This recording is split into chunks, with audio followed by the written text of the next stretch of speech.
السلام عليكم ورحمة الله تعالى وبركاته. صاحبada qiimaha badan ee ku xiran janaalkan soo dhawaada waa mar kale muuqaal cusub. Hadda muuqaalkan waxaan uga hadlaynaa dhammaan akhbaaradii u dambeeyay ama macluumaadka u dambeeyay ee musalsalka walaalaha. Fadlan daawada haddii ay tahay markii koobaadna soo booqatid janaalkana subscribe saar sidoo kale muuqaalkan like saar. Waa mahadsantiinta ka bacdi ku soo dhawaada muuqaalkeena maanta. Haddaba ugu horreyntii aan ku horreyno xalqada ratingkeeda. daawada xalqada waxay hoos u dhac samaysay wax la eg 0.2. haddaba xalqada xoogaa waxaana hoos u dhac lagu tilmaami karin ayaa ku imaaday xalqadii tan ka horeysay marka loo eego totalkeeduna ugu dambeyntii wuxuu noqday 4.85 halka AB-gana hoos u dhac ka samaysay oo kaliya ABC-ga ay kor ka yar samaysay kaalinta labaad ayuuna kaga jiray maalinta Sabtida dhanka daawashada musalsalada Turkiga soo marka waxa ugu wacan taxanaha in uu hoos u dhac sameeyo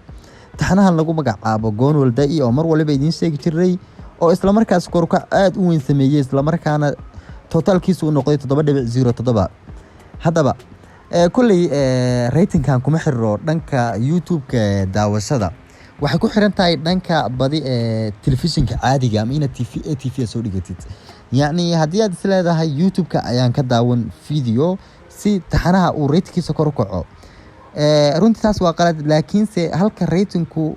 kor uga kacay waxa weeye in aad kanaalka ATV u daawanaysid si telefishin ahaan ah oo qaabka TV-ga amal aad u daawanaysid dhanka YouTube-ka haddii ay noqoto waxa yani ka talin jiray hadda koor una daawasho badnaa ku dhawaad 200,000 oo qof marmarka qaar soo xarin jiray musalsal hadda koor dhamaaday oo Jukuur lagu magacaabi jiray iyo sidoo kale musalsalka Cusmaan oo asaguna meelaha 150,000 oo views gaadha xalqadiisu yaa asaguna dhanka YouTube-ka sa ahaan jireen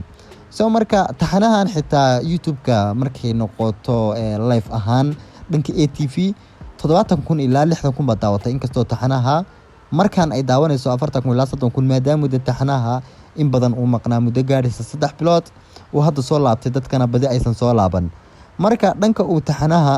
korkac iyo hoos dhacba ka sameeyay waxay tahay dhanka TV-ga weeye wax waliba waa tahay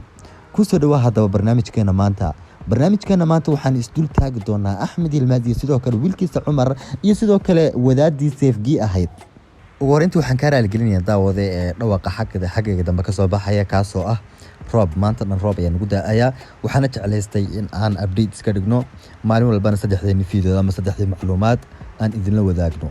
waa tahay gooska ayaa ahaa mid aad iyo aad u xiiso badan kadib markii aan ku aragnay wadaadii Seefgi ahayd inay hadlayso sidoo kale ninkii Cumar ahaayo leh habaryar Seefgi haddaba saan wada ognahay xalqadii u dambeysay 58aad ninkii Axmed Ilmaas ahaa Cumar wuxuu ku dhahay habaryar kala raadso ama eeda kala raadso oo Seefgi ahayn Seefgi ma joogto maanta gurigaana aniga iskala sida ugu dhaqsiyaha badan Faaruqi adigii walaalahaanan waa inaad iga baxdaa guriga markii lagu dhahay ka bacdi Cumar waa kiis ka soo baxay asagoo aad u murugaysan noloshii uu 3 bilood ku jirayna ka soo baxay dhibaato kalena ay u bilaabanayso waana markii labaad ee guri laga buranayo markii koobaad waxa garabkiisa taagnaa walaalkiisa Qadiir ayaa garabkiisa taagnaa waxayna ahayd xalqadii labaad ee taxanaa ayaa ahayd halka marayno xalqada 58aad ayaa markale guri laga burinayaa inkastoo marar badan xitaa mooradii baa haatay laga buriyay laakiin muruga noocan oo kala hal mar bay la kulmeen ayay ahayd waxayna ahayd xalqadii labaad ee taxanaha kadib markii gurigooda laga buriyay deymo lagu leeyahay dartiisa haddaba mar kale ayaa guriga laga buriyay Cumar guri uu runtii aad u jeclaaday isla markaana riyo badan oo riyadiisa kamid ahayd ay u rumooday ay ahayd haddaba Cumar suu u socday wuxuu soo aaday ayay ahayd odaygii Orhaan ahaayo adeerkiisa ahaa ayaa qaabilay oo waqti xaadirkaas la joogay haddaba Seefgi goormay imanaysaa Seefgi marba haddii aan goosko ku aragnay ma laga yaabaa xalqada 59aad in ay soo muuqato dadka intooda badan waxay leeyihiin xalqada 59aad waa mid imanaysa isla markaana qayb ka noqon doonta xalqada 59aad sidoo kale islaantii Seefgi ahayd waxay mar kale gurigaan ahayn siinaysaa Cumar yarka lagu magacaabo waa sida loo badinayo sababtoo ah Aasiya ayaana ogolaanin in ay ku noqdaan gurigaasi oo ay ku noolaadaan maadaama ay gabadhii Yaasmiin ahayd timaaday isla markaana ay Cumar walaalo yihiin sidoo kale waxaa la sheegay Yaasmiin in ay kala dhaxgali doonto IBK iyo beerkana waa mid jeclaan doona Yaasmiin maadaama beerkii xalqadii u dambeysay ay isku dhaceen qoftii IBK ahayd sidoo kale beerkii wuxuu la saaxiibayaa yarka lagu magacaabo Sarbi kaasoo ah Cumar walaalkiisa sidoo kale yarka uu dhalay Axmed Yilmaaz kolba sidaad adiga u taqaantid beerku waa mid la saaxiibaya beerkana markaan wuxuu ku soo laabtay dhammaanba cadawtinimadii kow ninka u horeysa uu xanaaqsan yahay waa Dooruuk laba qofka labaad uu xanaaqsan yahay waa Aasiya sidoo kale qofka saddexaad uu xanaaqsan yahay waa IBK halka qofka afraad uu aad iyo aad kugu xanaaqsan yahay uu yahay Cumar kadib markii uu arkay asagoo khayaanaya Suuse isla markaana la fadhiya Leela beerkana wuxuu isku day doonaa inuu arrinkaasi khashifo si uu dhammaanba dadku ay u ogaadaan sidoo kale Suuse ay u ogaato wuxuuna sabab u noqon doonaa Cumar iyo Suuse inay isku dhacaan laakiinse lama hubo in ay kala tagi doonaan kaliya macluumaadadu waxay sheegayaan in uu sabab u noqon doono yarka beerka lagu magacaabo in uu sabab u noqon doono in ay isku dhacaan Suuse iyo Cumar waa tahay laakiinse gabadhii Leela ahayd ayaa markaan joogto Cumar iyo Leela ayaa aad iyo aad la isla rabaa Leelana runtii doorkeeda aad iyo aad ayaa looga amaanay haddii ay noqoto dhanka daawadayaashii haddii ay noqoto dadkii soo dookhay iyo sidoo kale dadka taxanahan wadaba jiliinka ay la soo baxday iyo qaabka ay u jilaysaba runtii aad ayaa loola dhacay waxaana la filayaa taxanaha inay qayb muhiim ah kasi noqon doonto waqtigan laga bilaabo waa tahay haddaba goormuu ogaanaya Axmed Yilmaaz iyo sidoo kale Cumar goormays ogaanayaan inay isdhaleen wadaadii Seefgi ahayd waxay u sheegi doontaa Axmed Yilmaaz in uu dhalay yarkan Cumar lagu magacaabo markaas ka bacdi macluumaadadu waxay sheegayaan ama dadka intooda badan waxay u badinayaan in Axmed Yilmaaz uusan la wadaagi doonin Cumar in uu yacni aabbo u yahay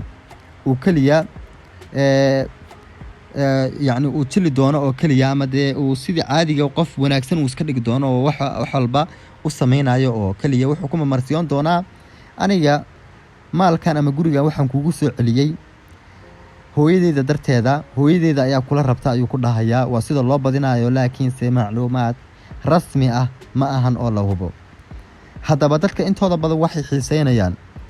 qoftii lagu magacaabayay Suuzaan iyo sidoo kale kulanka Axmed Yilmaaz maxaa dhaxmari doona mase laga yaabaa inay isku soo laabtaan inkastoo gabadha magaceeda yani ilooba hadda Elif ayaan u filayaa in magaceedu yahay waa Axmed Yilmaaz xaaskiisa iyo Suuzaan ay iska hor imaan doonaan markaan oo aad isu dagaali doonaan haddana saasay tahay Axmed Yilmaaz iyo Suuzaan waa la isla rabaa markaan laakiin Caakif ayaa soo kala dhaxgali doono عاكف هديو ku arko Suuzaan agagaarkii yani Axmed Yilmaaz haduu ku arko Suuzaan agagaarkeeda عاكف waa mid la dagaalami doona Axmed Yilmaaz sidoo kale macluumaadkan muuqaalkan ku soo gabagabeynaya waxay tahay waxa saaxiibi doona qoftii ay lagu magacaabayay beerka hooyadiisa iyo sidoo kale Axmed Yilmaaz xaaskiisa waxayna u tashanayaan Suuzaan iyo nabad qaabkii u dhibi lahaayeen halkaasna xiisa badan ayaa ka bilaaban doonta كل واحد رجينا حلقة صوصة إن شاء الله تعالى إن أي كوركا عاد بلارنا أي سميسوم ما دام يكون أي كم يدهن لبدا حلقة أوريس أكلية حلقة صوصة أي عاد لو حسينية قوس كان والله صوص ذي سيدو كل ولادي سيف جي هيدا يلا سوء عليه سي حلقة كصوصة